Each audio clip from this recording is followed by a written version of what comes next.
Another question that's come up has been on placement and custody orders that are related to or involve time at school, and how that might impact those orders now, kids doing school virtually.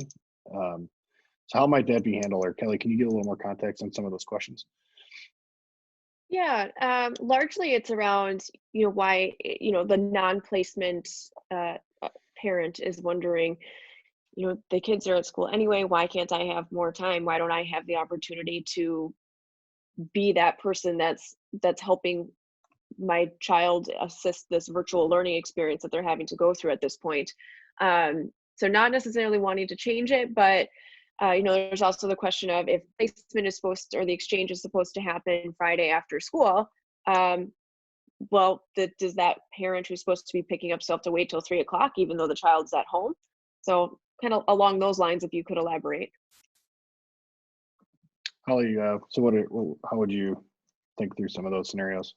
Yeah, I mean, I think that I could look at this as, whether we're talking coronavirus environment or something else, the reality is it's temporary. And the temporary school issue, we're already at the end of March here.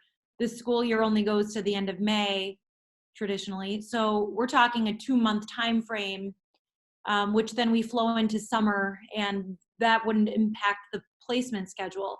So whether it's coronavirus or something else, I mean, when we're talking about a temporary issue, that's not typically going to sway a judge to change a long-term permanent placement schedule.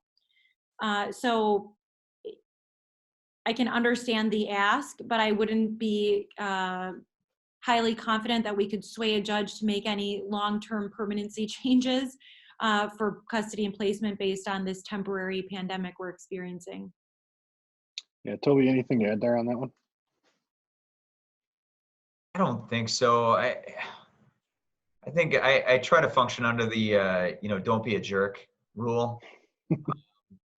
I have 3 kids at home that are doing online school right now to varying degrees, and quite frankly, the aggregate comes out that if they begin whatever they're doing at 8:30, with little exception, they're pretty much done by 10:30 or 11. You're averaging about 30 minutes per class, and if the kids are on top of it, they're generally done by noon, 12:30.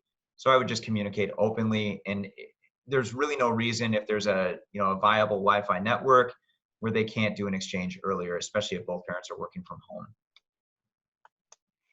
Katie, anything to add on that topic as it relates to how that might be handled down in Illinois?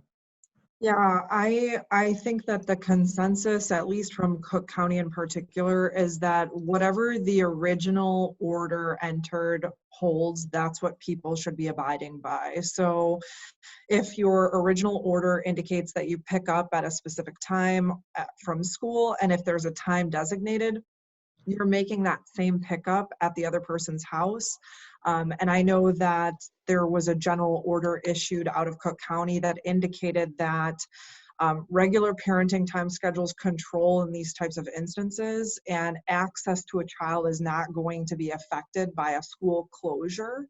And they actually indicated that such a closure is not considered a day off of school. It's still going to be considered that the kids are e-learning, and whether they're sitting at home e-learning or whether they're sitting in a classroom, whatever the original order entered indicates, that's what Cook County at least is telling the attorneys, that that's what's enforceable, and that's what people should be still abiding by.